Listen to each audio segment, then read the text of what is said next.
hayır, hükümet zaten çıkıyorsun. 3 tarafa geçsin. Evet, çend sale devleta Türk Dibistan'da pola 5-6-7 da zamanı bijarte danaya.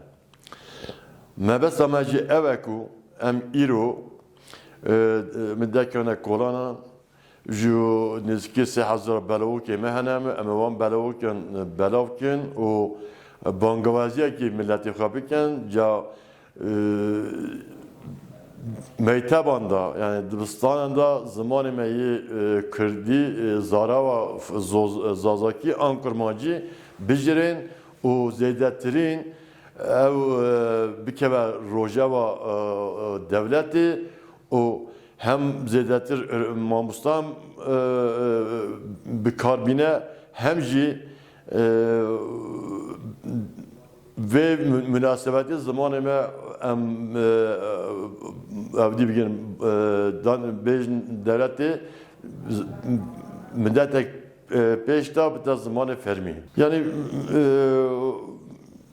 گوتنامه اوک و امی بانگازی ملتی خواب کن. ام حس که ملت ما بالا خواب کش دستر وی مجاری سر زمان و دبستان دا همیان دا زاروکی خوان بلا درس کردی پولا 5-6-7 بجرین و بکه روجاوا ترکیه دا. Tabii hem Partiya Azadi Kurdistan Arman Cema eveni ne tane yani dersi bejarte. Ama bu esası şehir merkezi. Lebeli tekoşina me em dedin em cader gori bername zamanı Kürdi bite zamanı fermiye pervedi. Tabii neha evdiya anayasa Türkiye desturuna da bu işi. Lebeli emci zori dedin ku ev bite zamanı me bite zamanı fermi. İro vane da em hesapken sadan zede dostan hene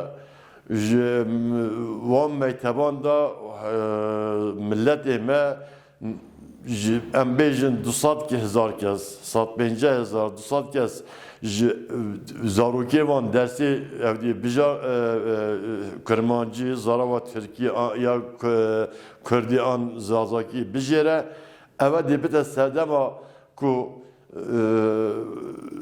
زیادترین هم ماموستا پاویجن bu dersa kurdi hem jî bite bandurek bu ser evdiya Türkiye.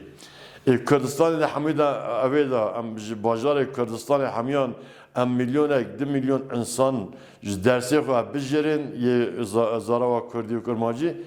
Eva di mobte destpêtek nû ca em zimanê bandurekî bêxne ser devla Tirkan ca ziman mebte zimanê fermî.